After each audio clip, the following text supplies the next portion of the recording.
7h43, merci d'être avec nous. Le petit déjeuner politique ce matin, c'est Jean-Baptiste Lemoyne, secrétaire d'État chargé du tourisme, des Français à l'étranger et de la francophonie. Bonjour Jean-Baptiste Lemoyne. Bonjour. Avant de parler du tourisme, d'abord la situation en fait actuelle face au Covid, un tour de vis du côté de Marseille, les Bouches-du-Rhône et Bordeaux, des interdictions notamment qui concernent la vie privée, des rassemblements de plus de 10 personnes, mais aussi les interdictions de soirées dansantes, les journées du patrimoine, etc.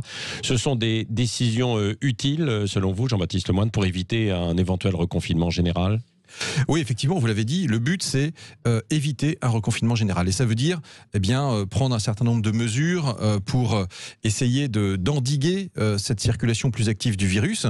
Donc c'est vrai que ce sont des efforts qu'on demande, mais je crois que pour la sécurité sanitaire de tous, il y a besoin que chacun nous fassions toujours attention avec ces gestes barrières, que on évite les grands flux de population qui se croisent. C'est pourquoi la jauge d'un certain nombre d'événements a été ramenée de 5000 à 1000 personnes dans ces départements en particulier, et qu'il est demandé de faire très attention dans sa vie sociale. Ouais. Encore une fois, regardez, il y a des pays qui ont annoncé un reconfinement total, c'est le cas d'Israël, ouais. Et donc je crois qu'il faut tout faire. Pour l'instant, oui, mais il faut tout faire pour éviter cela. On se souvient de ces mois qui ont été, je crois, très, très compliqués en mars-avril, et puis aussi de toutes les conséquences économiques et sociales qui découleraient d'un tel reconfinement. Oui, Jean-Baptiste Lemoyne, ce qui est difficile aussi, c'est la jeunesse. Évidemment, les étudiants qui ont envie de se rassembler, de se retrouver, parce que c'est la rentrée étudiante, ils ont été en partie verrouillés pendant quelques mois. On ne peut pas les empêcher quand même de se retrouver, quoi, non ? Ce serait une jeunesse sacrifiée. Là, je suis désolé. L'appel à la responsabilité, il concerne tout le monde. Il concerne les jeunes. Je sais que quand on est jeune, on a envie, parfois, effectivement, de se retrouver entre amis, de faire la Java, si je puis dire. Ouais. Mais aujourd'hui, on doit apprendre à vivre avec le virus. Et c'est une vie qui est un peu différente. Donc on doit s'adapter. Rencontrez-vous, mais ayez les bons gestes, les bons réflexes. Beaucoup de maires aussi ont pris des arrêtés, ont fait en sorte que, il n'y ait pas de fêtes nocturnes, clandestines, etc. Parce que ça favorise la diffusion du virus quand c'est fait, effectivement, sans précaution. Oui, la doctrine, c'est maintenant territoire par territoire. Ce n'est pas une décision nationale et ce n'est pas Jean Castex qui va nous dire on arrête tout, on reconfine. La situation, elle est très évolutive, effectivement, selon les territoires, et le Premier ministre porte profondément en lui cette approche girondine des choses. Et il faut à chaque fois des réponses qui soient sur mesure, adaptées à chacun des territoires. Oui. Alors, Jean-Baptiste Lemoyne, vous occupez du tourisme, notamment. Avant de voir le bilan de l'été, peut-être un point sur cette arrière-saison. En règle générale, le mois de septembre est plutôt bon. Là, nous étions avec un patron des restaurants hôtels à Marseille. Il disait, évidemment, avec toutes ces annulations, on le ressent, en fait, aujourd'hui. Il y a moins de monde, quoi. Alors, quelle est la situation ? La situation, elle est contrastée. C'est-à-dire qu'il y a une extrême sensibilité des gens par rapport justement à la situation sanitaire. Donc, des territoires dont on a parlé, par exemple Marseille, la Gironde, c'est dans l'actualité nationale, il y a souvent un contre-coup dans les annulations, dans les chutes de réservation.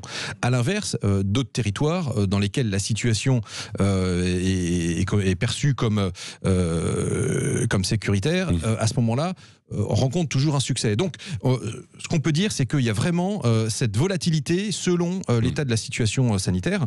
Et donc, par exemple, du côté de la Nouvelle-Aquitaine, mais côté Pyrénées-Atlantiques, j'ai de bons échos sur l'arrière-saison et ce mois de septembre. Oui, un petit peu plus bas. Donc, tout ça est très contrasté et ça renvoie aussi d'ailleurs au bilan de l'été, qui a été un bilan globalement positif. Je dirais qu'on a sauvé les meubles, on a sauvé la saison, mais il y a eu des très belles performances, par exemple sur le littoral, dans le Var. Est-ce que vous avez des chiffres, Jean-Baptiste Lemoyne ? Quelques chiffres, par exemple. On a eu globalement un taux d'ouverture des hôtels de 80%, avec sur les zones littorales, ça frôlait les 100%, mais en revanche, quand je parlais de contraste, c'est que à Paris, dans l'hôtellerie haut de gamme, il y en avait seulement 29% qui étaient ouverts. Donc on voit bien que les choses sont très différentes sur les territoires. Globalement, les Français ont entendu cet appel à un été bleu, blanc, rouge, puisqu'ils ont été 94% à partir en France. C'est quasiment 25 points de plus qu'en temps normal. Donc les Français ont redécouvert la France et vous le savez, on peut faire le tour du monde en faisant le Tour de France tellement il y a une variété justement de paysages voyages, d'expériences possibles. Et donc, on a un chiffre en revanche du nombre de touristes étrangers qui sont venus cet été ou pas? Alors, ce qu'on peut dire, c'est que sur les touristes étrangers, les recettes internationales, on les a divisées par 2, le nombre, les recettes internationales. D'habitude, sur cette période-là, on fait 25 milliards d'euros. Là, on en a fait 12,5. Ça veut dire moins 50%, parce que les clientèles lointaines, les Chinois, les Américains, les Russes ne pouvaient pas venir. Et donc, c'est un manque à gagner, notamment pour beaucoup de métropoles. Paris, le Louvre, le musée de Versailles, par exemple, ont accueilli seulement 20% des publics qu'ils accueillent d'habitude.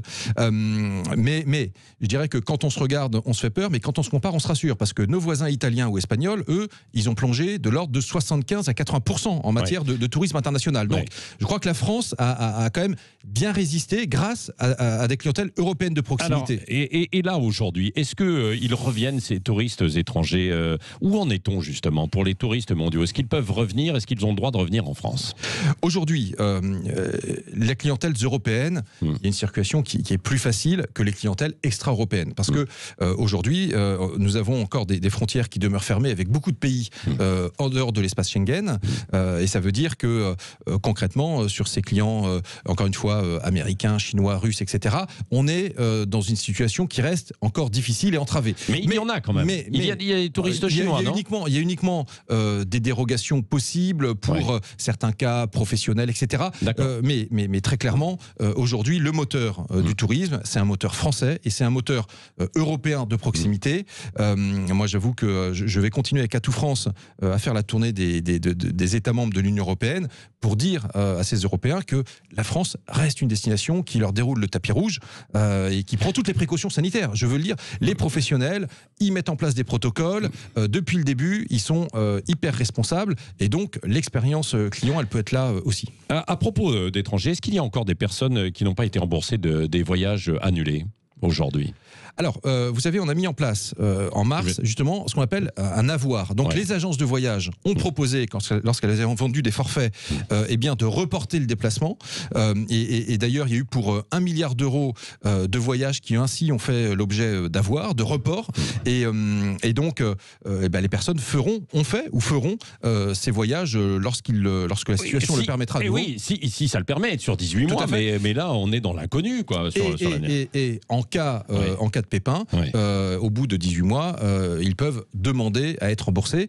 Donc voilà. Donc ce qui est sûr, c'est que, en tous les cas, les agences de voyage, je peux vous dire, elles se sont mises en 4 pour satisfaire le client au mieux. Ils se réunissent d'ailleurs en assemblée générale tout à l'heure, les entreprises du voyage. Je serai à leur côté parce que ils connaissent, je dirais, dans les acteurs du tourisme, c'est ceux qui ont des situations les plus compliquées, parce que les Français sont partis en France, mais du coup, ils sont pas partis à l'étranger. Or, ces agences de voyage, elles vendent des séjours à l'étranger.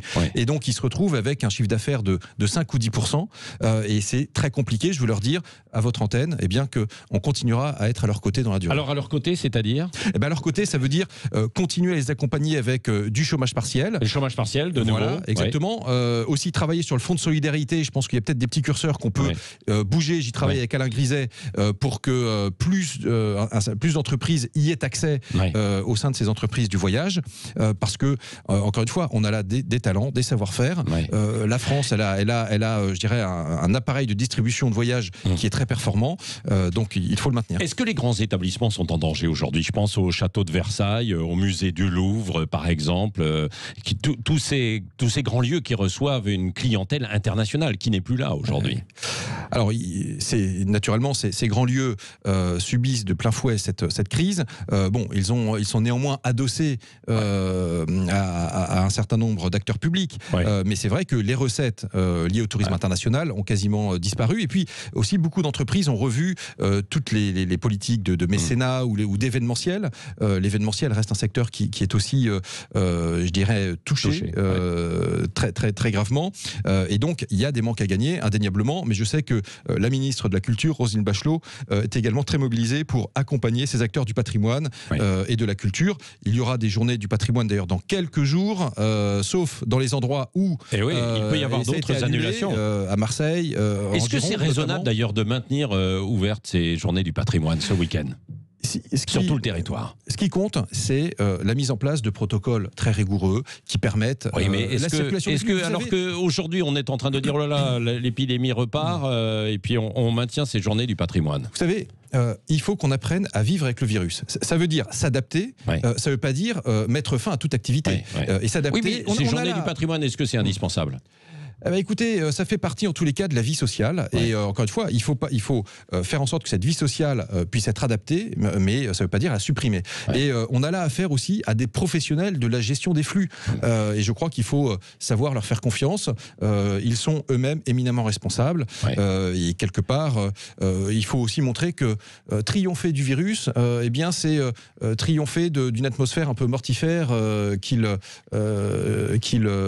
circule. Voilà. Mais là, vous ne conseillez quand même pas d'aller à Bordeaux et à Marseille. Ah non, mais d'ailleurs, il a été un certain nombre d'événements liés aux Journées du patrimoine dans ces villes ont été suspendus, ont été annulés. Donc encore une fois, c'est le terrain qui commande, c'est la situation sanitaire dans chacun des départements. 42 départements sont en zone rouge, mais ça veut dire qu'il y en a près d'une soixantaine qui ne le sont pas. Donc je crois qu'il faut avoir des appréciations, encore une fois, basées sur la réalité des faits dans chacun des territoires. Le mot de la fin avec Cécile de Ménibus, Jean-Baptiste Lemoyne. Oui, le Tour de France, qui est l'une des compétitions sportives les plus regardées dans le monde, excellente surtout pour le tourisme, a été taxée de polluante et machiste par le maire écolo de Lyon, Grégory Doucet. Est-ce que dans ce contexte un peu compliqué pour le tourisme, c'était vraiment le moment de faire ça ? Et est-ce que les élus ne doivent pas plutôt se serrer les coudes ? Alors, moi, j'avoue que ce Tour de France, c'est une chance énorme pour la France parce que ça permet à des dizaines et centaines de millions de gens dans le monde de découvrir la France vue du haut, filmée par les hélicoptères, par les motos qui sont autour des coureurs.